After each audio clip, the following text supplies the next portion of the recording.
세 번째는 그 어떤 지금 과정에서 단일화나 이런 것보다는 자신이 득표하는 것이 자신이 유일한 살 길이다라고 생각하는 것 같습니다. 네. 이 사람은 지금 이제는 정치나 이런 것들을 떠나서 그 살아남아야 된다라는 그런 표정을 봤습니다. 그렇기 때문에 그 가장 피해를 보는 것은 오히려 국민의 힘이겠지요. 그렇기 때문에 자신은 이번에 이재명의 대항마로서 서면은 마치 자신의 뭐 정치적인 생명이 연장이 되겠다 이런 생각을 하고 있는 것 같은데요.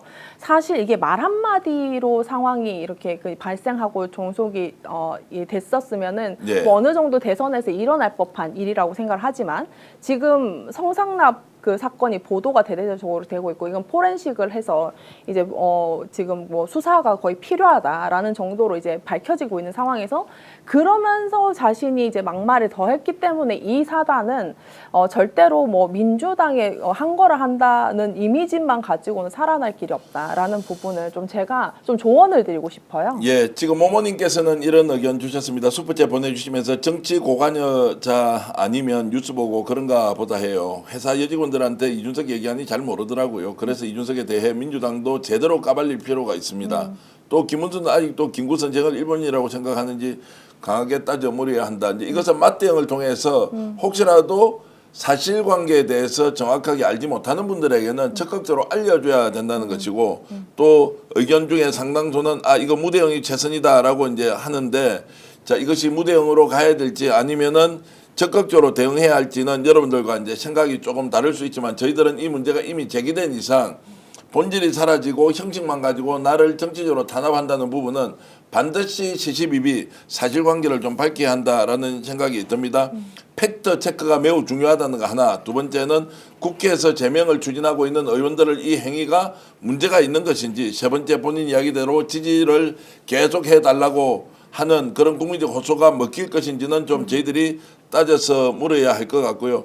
지금 혹시라도 각 정당에서 나오는 반응 정치인들이 반응을 보이는 게 있는지 저희들이 체크해서 여러분들과 계속 얘기를 나누겠습니다. 자, 이런 부분은 지금 김문수가 반응을 보였는데요. 이재명 이 제일 문제다. 이준석 제명하는 거 지금 현재 제일 문제는 이재명이 문제지 왜 이준석을 제명하느냐 이러면서 이제 옹호하는 발언을 조금 전에 한 것 같고요. 자, 이게 이제 시간이 기자회견을 하고 난 뒤에 한 것인지 이전인지는 조금 확인이 되지 않는데 제명 추진한다는 것에 대해서 국힘의 김문수 후보는 이재명이 더 문제다. 왜 이준석이 문제나라고 하면서 이준석을 옹호하는 듯한 발언을 한 것 같은데 자, 이런 부분에 대해서는 한 번 더 확인을 해서 저희들이 말씀을 드리겠습니다. 지금 이제 민주당 안에서도 어떤 반응이 나왔는지 이런 것들을 한 번 더 확인해 보기로 하겠습니다. 자, 본인은 절대 죽지 않는다라는 내용으로 얘기한 것도 있는데요. 그것 한번 들어보실까요? 거두절미하고 말씀드리겠습니다. 저는 죽지 않습니다. 분연히 맞서 싸우겠습니다. 닭의 목을 비틀어도 새벽은 온다 하셨던 김영삼 전 대통령의 말씀을 기억하겠습니다. 이 싸움은 전선이 분명합니다. 이재명 같은 독재자, 유시민 같은 궤변론자, 김어준 같은 음모론자와의 싸움입니다. 그들을 교주처럼 떠받들면서 우리 사회의 자유와 민주, 과학과 합리의 공기를 질식시켜왔던 그 세대에 맞선 총력전입니다. 인권과 민주주의를 전매특허처럼 여기는 세력이 상대의 인권을 짓밟는 일은 예사로 알고 약자를 비하하고 조롱하고 계층과 세대로 대한민국을 갈라놓고도 그런 세상을 만들어 놓고도 문제의 해결을 촉구하는 정치인을 오히려 갈라치기라고 몰아세우는 책임전가 세력과의 전면전입니다. 야, 그런데 이제 뭐 이재명에 대해서 후보에 대해서 독재자, 유시민 개변론자, 김어준 음모론자 이제 이렇게 뭐 정치인들끼리 공방이 오가면 뭐 이렇게 저렇게 비유를 해서 비판을 할 수 있다. 뭐 그것도 뭐 100번 양보해서 그렇다고 하는데 네. 문제는 이재명 후보를 지지하는 국민들을 이재명을 교주처럼 떠받드는 우리 사회의 자유와 민주, 과학과 합리의 공기를 질식시켜왔던 그 세대라고 했어요. 네. 그러면 저나 조성은 작가나 절대 다수의 국민 오늘도 이제 투표가 1,000만 명이 넘었지 않습니까? 저 오늘 사전 투표하고 왔습니다. 예, 사전 투표 이제 하셨는데 이 사람들이 그러면 이재명과 같은 독재자를 교주로 떠받들고 있다라고 하는 이 부분은 국민들에게 굉장한 모독감을 그럼요. 주는 것이거든요. 네. 그 이런 것들은 차라리 국민을 빼고 정치인 개인에 대해서는 경쟁 상대니까 비판을 할 수 있다고 칩시다. 공인에 대해서는 이렇게 비난을 할 수 있다고 칩시다. 표현의 자유 안에 있다고 보지만 이런 사람을 지지하는 국민들에게 자 총력전을 하겠다. 그리고 오히려 상대의 인권을 짓밟는 일을 옹호하는 사람, 책임전가 세력 이제 이렇게 한 부분을 어떻게 생각하시는지 좀 말씀해 보시죠. 먼저 제가 아까 말씀을 나눴던 부분 중에서는요. 민주당 선대위는 굳이 저런 것들에 대해서 일일이 반응을 할 필요가 없다고 생각을 합니다. 네. 그러나 이제 그 3차 토론 이후에 직후부터 모든 이제 유튜브 언론 그다음에 언론 패널 전부 다 분노를 했거든요. 그것이 아무튼 굉장히 큰 어떤 흐름이 잡혔다고 생각합니다. 그렇기 때문에 우리는 분노를 하고 민주당은 차분하게 대응할 필요가 있지 않겠나라는 생각을 하고 있고요. 두 번째는 저는 정말로 참 제가 뭐 또래 그 10% 미만의 정치인에 대해서 제가 언급을 안 해요. 왜? 그러니까 할 필요가 없으니까 분석할 가치가 없어서 제가 보통은 언급을 잘 하지 않는데 제가 이번에는 참 그 자꾸 주제가 돼서 이제 언급을 해서 굉장히 유감스럽습니다만 입에 더 담지도 못할 막말을 한 걸로 이제 말미암아서 약자를 이재명과 민주당과 이쪽 그 어떤 정치 그룹한테 이런 식으로 얘기했어요. 약자를 비하하고 조롱하고 라는 이야기를 했는데요. 지금까지 약자를 비하하고 조롱했다는 것은 이준석 후보가 굉장히 많이 했기 때문에 지금 굉장히 비난을 받는 겁니다. 그리고 이제 뭐 교주다 이런 단어들이 독재다, 뭐 교주다 이런 것들이 우리 지난 그 12월 3일 날 우리는 정말 군사 독재의 위기에 부닥쳐서 온 국민이 공포에 떨었고 정치인들은 살해를 당할 뻔했고 거의 이제 그 뭐 지방에서부터 이제 그 국회 앞에서 몰려와가지고 그 모든 것을 틀어막아서 이제 이 민주주의를 지키고 그 가장 앞장섰던 자리에서 이재명 후보가 국민 여러분 국회로 와주십시오. 이제 국회를 지켜주십시오 하고 국회의원들은 목숨 걸고 그 담을 넘어서 그 비상계엄 해제를 안을 해서 지금까지 우리가 이까지 그나마 평온하게 왔던 겁니다. 그런데 이러한 대선에서 불과 몇 개월이 지났다고 해가지고 이런 식의 단어를 쓴다고 하면은 오히려 본인이 평소 때 잘하고 평소 때 이 굉장히 이제 그 타인을 존중하고 어떤 성숙했던 그 언행이나 이런 것들을 했었으면 이런 비난이 맞지 않았을 텐데 지금의 이러한 비난과 이러한 어떤 그 대접을 받는 것은 철저하게 본인의 스스로의 어떤 그 행위들의 결론입니다. 그래서 약간 오히려 그 인격적인 성숙이 조금 더 먼저 아닌가라는 생각이 들고요. 제가 생각할 때는 이 부분은 그 할 수 있는 한 모든 언론과 국민과 분노를 표출을 해야지 이게 여차하면 마치 지금 뭐 누가 도구인지는 모르겠습니다만 어떤 언론들은 지금 이준석 후보의 입을 통해서 이재명 후보나 이제 그 민주당이나 여기 이제 정권 교체를 방해하고 싶은 세력이 분명히 있단 말이죠. 그렇기 때문에 이것이 우리가 압도적인 그런 의지가 있다. 그리고 저것은 절대 사회에서 용인되지 않아야 된다라는 그런 어떤 내용들은 우리가 계속적으로 문제 제기를 해야 되지 않는가. 그리고 저는 이 대선 끝나고도 저건 그냥 용서를 하고 넘어갈 일은 아니라고 생각합니다. 예. 네. 자, 지금 이제 백브리핑도 지금 아마 기자들 앞에서 한 5분 정도 발표를 하고 국민들 상대로 긴급 기자회견을 하고 백브리핑을 한 자료가 올라와 있는데 이게 제가 지금 정리를 해보려고 하니까 여러 가지로 이제 지금 제가 읽어보는 게 지금 실시간으로 이제 백브리핑 내용이 네. 올라와서 하나하나 이제 이렇게 좀 더 살펴보고 제가 말씀을 드려야 할 것 같은데 어쨌든 길게 백브리핑을 했다. 기자들이 이제 이준석 후보가 저렇게 하는 것에 대해서 여러 가지 질문을 했고 그리고 자 지금 이제 몇 가지 중요한 사안만 좀 말씀을 드리면요. 그 단일화 이슈, 단일화에 대한 빌드업이 아니냐라고 하는 것은 오늘은 그 문제에 대해서 논의할 게 아니고 이미 이야기를 다 했다. 그리고 민주당의 반민주성에 대해서 지적하는 것이 뭐 상식인이라면 그렇게 받아들였을 것이다. 그리고 성상납과 관련된 부분도 아마 기자들이 질문을 한 것 같습니다. 이건 조 작가한테도 제가 지금 바로 공유를 좀 해드릴 테니까요. 네. 성산업 문제에 대해서는 이미 무혐의로 끝이 난 걸 지금 가져와서 무슨 이야기를 하느냐라는 식으로 이제 지금 대답을 했다는 것이고요. 그 기자가 워낙 그 쉽게 이야기하면 노트북을 펴놓고 바로 이제 네. 이렇게 타이핑하는 내용이 들어온 것이어서 네. 요게 지금 어떻게 정리가 돼야 될지는 아마 지금 현장에서는 기자들이 기사로 지금 작성하고 있는데 요 내용만 보고서는 제가 전체적으로 정리를 하는 것은 좀 한계가 있다. 이렇게 말씀을 드리고요. 성상납과 관련된 부분은 공소시효 지난 것이다. 그리고 검찰 판단하지 않았다는 것인데 그건 무고 혐의로 고소한 걸로 공소시효 관계없이 그건 다루어서 나온 사안이다.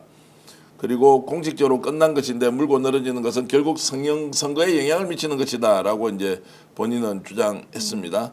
그리고 토론회 발언 지지율 큰 영향 없을 거라고 했는데 그게 맞느냐라고 하니까 그 부분은 저희도 조사를 하고 있지만 공표할 수 없기 때문에 말하지 않겠다. 유권자들은 이재명 8이 안으로 굽는 형태의 시간만 보내면 자신의 친족의 부적절한 발언을 뭉갠다는 측면에서 분노한다. 이건 제가 정확하게 진위 여부를 제가 말씀드리기는 좀 어렵고요. 그리고 사전에 준비해서 한 발언이라고 하는데 전략 잘못됐다고 인정하나 전략이라고까지 하고 싶지 않다. 외교안보 질문하고 몇 초 남은 상황에서 그 질문한 것이고 권영국 그 토론에서 여성 갈라치기 비슷한 지적받아서 한 가지 사례해달라고 했는데 주지 않아서 이런 발언에 대해서 민주노동당은 어떤 전략을 가지고 있는지 이렇게 물었다라는 내용 정도고요. 자, 오늘 이제 기자들은 상당히 당황을 했다는 소식이 전해 오고 있습니다. 왜냐하면 뭔가 국민들에게 좀 더 구체적이고 세부적인 사안을 밝힐 걸로 했는데 본인의 그 극혐 발언에 대해서 오히려 부적절한 수준이었지 이렇게 질타를 받아야 하는 상황은 아니다라는 부분에서 본인은 정면으로 맞받아치고 여기에 대해서 전면전을 하겠다고 선언을 했습니다. 위선의 역사에 종지부를 찍겠다라고 하는 발언의 내용도 있는데 직접 들어보시겠습니다. 민주화 평등을 말하더니 속으로는 학벌주의와 선민의식에 찌들어 뒤로는 온갖 부정과 협잡을 일삼으면서 부와 명예를 물려주려고 하는 내 자식 제일주의 세력, 여성과 노인을 앞세우더니 음침한 골방에서 여성을 성희롱하고 폭행하는 범죄 행위는 가장 많은 정당, 수시로 노인비하도 서슴지 않았던 사람들에 대한 전국민적 심판입니다. 자신들은 유죄 판결이 난 사건에 대해서도 거짓말이라고 끝까지 잡아떼면서 상대방을 향해서는 이미 무혐의로 종결된 사건을 가지고도 성상납이니 하는 입에도 담기 힘든 저급한 용어를 끊임없이 반복하여 조롱하는 우리 권리 유일주의 세력. 자신들은 그 어떤 부적절한 발언을 해도 표현의 자유라고 우기면서 자유의 수호자처럼 행세하더니 젊은 세대가 아주 작은 실수라도 하면 싸가지 없다, 경우를 모른다, 기어오른다 라고 집단 린치를 가하는 우리 세대 패권주의 세력. 이러한 위선의 역사에 종지부를 찍어야 합니다. 이제 그들이야말로 정치권을 떠나고 젊은 세대가 나라를 이끌 수 있도록 이번 선거에서 심판해야 합니다. 선거 결과를 통해 그들이 부끄러움을 알 수 있게 해야 합니다.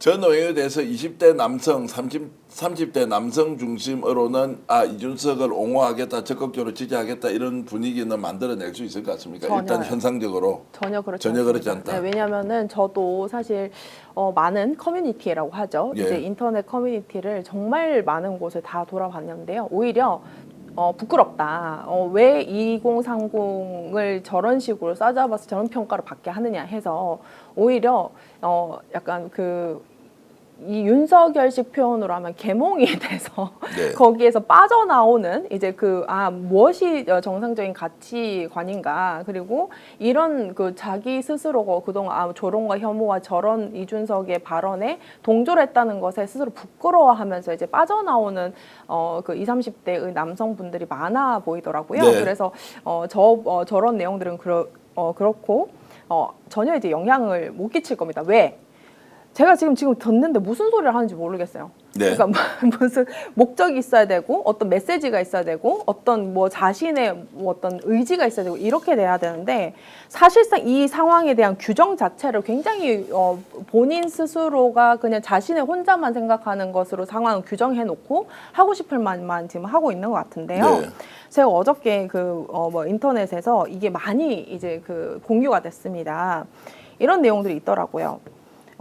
제가 어떤 그런 이제 어떤 인터넷상의 이재명 후보 아들이 썼다고 하는 혹은 썼는 걸로 추측하는 그 댓글에 대해서 옹호를 하는 게 아닙니다. 그러나 이게 20, 30대들이 자주 가는 이제 커뮤니티 인터넷 사이트들에서 이제 골고루 이제 공유를 되면서 많은 공감을 얻었던 것이, 익명으로 어떤 게시판에서 그냥 자신들끼리 말다툼 하나가 익명으로 쓴 댓글과 전 국민 앞에서 대선 후보 토론에서 오후 8시에서 10시까지 전 국민을 대상으로 하는 굉장히 성적으로 굉장히 폭력적이고 그런 묘사를 스스럼 없이 얘기를 하는 것. 그것도 네. 조롱조로 얘기를 하고, 그것도 어떤 권영국 후보를 굉장히 도구처럼 활용해서 그런 식으로 어떤 이죽거리듯이 그런 굉장히 부적절한 태도로 이야기를 하는 것이 어떻게 그렇게 동일하게 평가를 받을 수 있겠는가라는 것이죠. 그래서 이 자체가 지금 오늘 제가 이제 넘어오면서도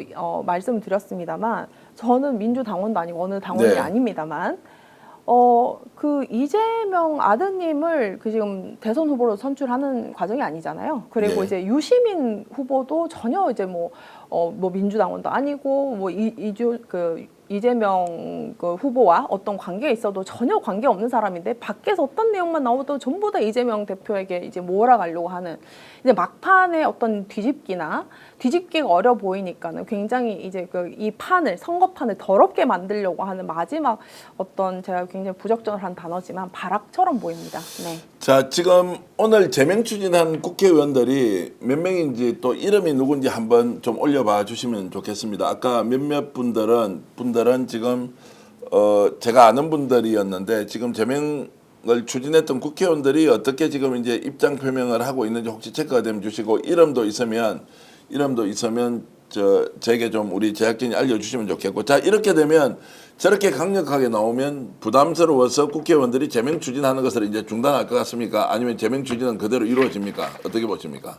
대선 끝나고 논의해보면 되겠죠. 그러니까 이제 제명 추진을 하겠다고 했으니까 제명 네. 추진할 거 아닙니까? 저게 물러설 수가 없을 텐데, 이제 제명되는 조건이 결국 이제 3분의 2 찬성. 네, 맞습니다. 이면 이제 되니까 국회의원들을 299명, 300명으로 봤을 때 200명 정도 하면 되는데, 지금 현재 개혁신당 의원을 제외하고 190명 정도 되니까 10명 맞습니다. 정도가 이제 국민의힘에서 이제 나오면 되는데, 이제 그런 것까지 이제 계산을 하고 여러 가지 이제 제명 추진을 했을 텐데, 저것이 이제 정치적으로 봤을 때, 후보가 반발하니까 일단 대선 이후로 미루자라고 할 거냐, 제명 추진을 하고 일단 제명 추진안을 냈지 않습니까? 네, 맞습니다. 제명 추진안을 이제 진행을 하고 있는 중인데, 저기에 대해서 지금 해당 국회의원들은 어떤 반응을 보일 걸로 예상을 하십니까? 해당 국회의원들은 이미 굉장한 분노로 인해서 이 제명안까지 제출이 되었기 때문에요.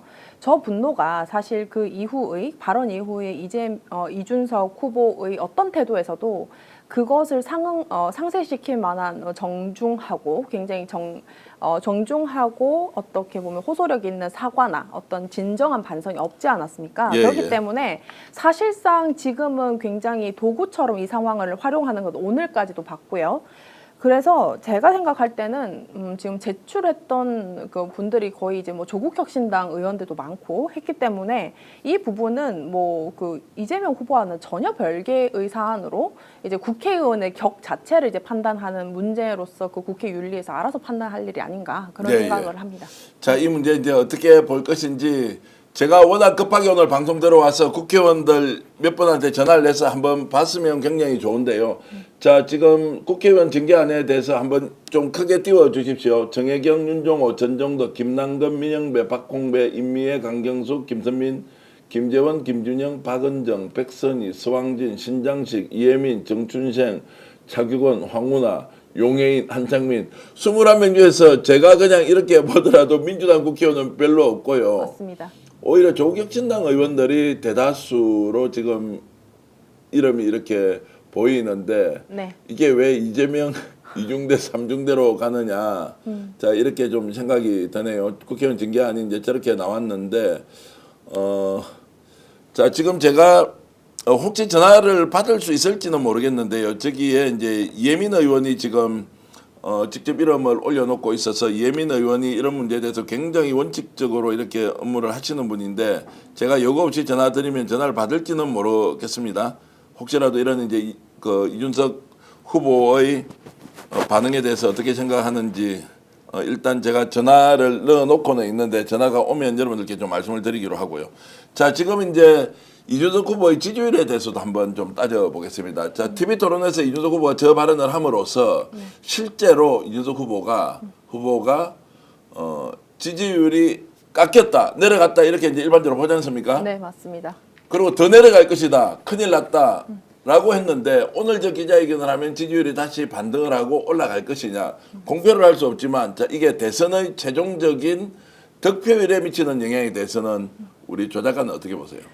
저는 이 어떤 판단이 그날 밤에 다 이미 이루어졌다고 생각합니다. 그리고 오히려 그 이미 형성됐던 그 어떤 라포라고 하죠. 그 어떤 감정들이 국민이 이미 분노한 상태에서 그 다음에는 사실 그 이준석 후보가 정말 전략적인 생각을 했었으면은 이미 나중에 반박을 하더라도 그 다음날 오전부터 그냥 국민 앞에 팍 수그려서 그냥 사과를 했었어야 됐습니다. 네. 그러지 않고 그냥 계속 고개를 빳빳이 들고 이제 그 어제 오늘 양 사전 투표일 양일 동안 계속 이 이슈를 굉장히 입에 담기도 힘든 이런 방식으로 이제 환기를 시켰기 때문에 이것은 자연스럽게 이준석의 부정적 이미지만 이제 증폭이 되는 거지. 지금 어떤 상황에서 시간도 넉넉지 않았고요. 이재명 후보에 대해서는 사실상 이미 많은 검증을 다 했다고 생각하기 때문에 지금 이재명 후보를 지지를 하거나 이미 기투표했던 분들에 대해서는 사실 전혀 흔들림이 없다. 그럼 대신에 그 국민의힘에 대한 어떤 투표를 자신이 어떻게 뺏어 오면은 그나마 그게 가능할 것이지만 국민의힘 지지자들도 사실상 그 어떻게 보면 이준석 후보가 굉장히 안 좋은 상태로 이제 그 당을 나가서 이제 나갔었기 때문에 사실 그렇게 이런 2, 3일간의 어떤 해프닝으로 이준석 후보가 뭐 반등의 어떤 기회를 찾기에는 굉장히 어렵다.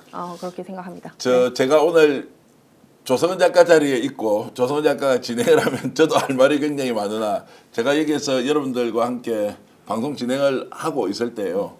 말을 많이 하니까 하도 비판을 많이 해서 제가 좀 하고 싶은 말은 가능한 한 줄이겠습니다. AAA님께서는 슈퍼챗을 보내주시면서 이런 말씀 주셨네요.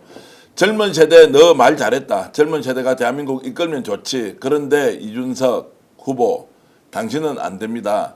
지금 세대 갈라치기 하는 이준석 후보와 같은 사람은 정치계에서 정말로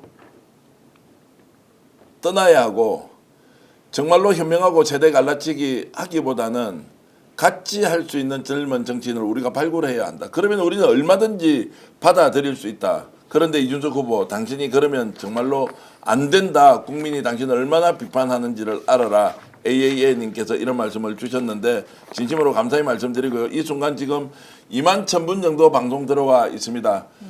속보 하나 더 전해드리면 조금 전에 이제 투표가 사전투표 끝이 났는데 우리는 지난번 사전투표처럼 36.93%를 넘어설 것이라고 기대했는데 그까지는 미치지 못합니다. 이유는 역시 이제 토요일이냐 그리고 금요일 날 사전투표 끝이 나느냐 자 이런 것들을 좀 종합적으로 고려했을 때 역시 이제 요일의 한계, 근무일이라는 것의 한계를 좀 넘지 못하고 지금 최종적으로 제가 지금 파악하고 있는 것은 자 지금 오후 6시 현재 이제 이런 것들 좀 제가 따져 보겠습니다. 촉구로 아마 정리돼서 올라올 건데 제가 5시까지는 여러 가지 상황을 확인해서 오늘 최종 투표율이 어떻게 되는지 제가 확인하지 못했는데 자 이제 이런 것들을 좀 체크해서 지금 알려드리기로 하겠습니다. 혹시 최종 투표율을 우리 시청자 여러분들이 아시면 최종 투표율, 사전 투표율 올라오면 지금 6시에 끝이 났는데 한번 올려봐 주시면 함께 공유하겠습니다. 사전 투표율에 대해서 좀 체크를 해 주시고요. 워낙 오늘 좀 바쁘게 방송을 준비하면서 저희들이 뭔가 좀 체계적으로 읽고 자료 정리하고 이렇게 해야 하는데 충격적인 내용을 긴급 기자회견 형식으로 내보내는 바람에 저희들이 지금 급하지만 그래도 생생하게 의견을 전달해 드리기 위해서 자 지금 사전 투표 완료된 것 자 지금 이제 32.95%입니다. 생각보다 좀 저조해서 굉장히 이제 다들 긴장할 것 같은데요. 본투표율에서 지난 대선의 77%를 넘겨야 하는 것 36.93%가 지난 2022년 대통령 선거 사전 투표였는데 그때는 금요일, 토요일 이틀 동안 사전 투표를 했고요. 오늘은 목요일, 금요일. 어제는 정말로 기록적으로 평일 투표로서는 대단했습니다. 이제 20% 가까이 19. 몇 퍼센트를 기록했는데 오늘은 이제 32.95로 지금 마감이 된 것 같고요. 5시 기준으로 32.95니까 1, 2% 더 올라갈 것 같은데 자 32.95는 5시까지가 32.95고 6시까지 가면은 한 35%까지 가지 않겠느냐 못 갈 수도 있다 이랬는데 이것만 해도 대단한 성과인데 그러나 저는 여러분들과 비슷한 생각일 겁니다. 저는 좀 긴장이 됩니다. 마지막 6월 3일까지 죽기 살기로 해야 한다. 그리고 오늘 오후에 자 이준석 후보가 민주당을 상대로 전면전을 저렇게 해버린 것에 대해서 우리가 어떻게 대응할지 이런 부분도 함께 여러분들과 함께 대응책을 세워야 한다. 자 지금 하삼종님께서는 또 다른 것들이 뭐 올라왔다 이준석 관련된 거 있는데 이것은 이제 우리가 사진이나 영상으로 올라온 것은 절대로 지금 우리가 그것을 100% 믿어서는 되지 않습니다. 사실 확인되지 않은 것, 정확하게 팩트로 증명되지 않는 것은 절대로 말을 꺼내거나 확산시켜서는 안 됩니다. 개인이 자신의 생각으로 그럴 수 있겠다라고 추정하는 것은 관계없지만 이것을 공론의 장에서 올린다거나 이런 것은 절대적으로 하지 않아야 됩니다. 개인에 대한 명예훼손일 수도 있고 그것이 오히려 선거에 악영향을 끼칠 수도 있고 또 그렇게 사람을 공격해서도 안 되니까 우리만은 반드시 사실과 그리고 진실에 기초해서 이것을 논쟁하고 토론하고 다양한 의견들이 수렴되는 과정은 우리가 필수적으로 지켜야 하는 최소한의 도리다 이런 말씀을 드리겠습니다. 오늘 방송 어떠셨습니까? 마음에 들었다면 구독, 좋아요로 스픽스를 응원해 주십시오. 여러분들의 구독, 좋아요는 가장 큰 힘이 됩니다. 스픽스 구독, 좋아요.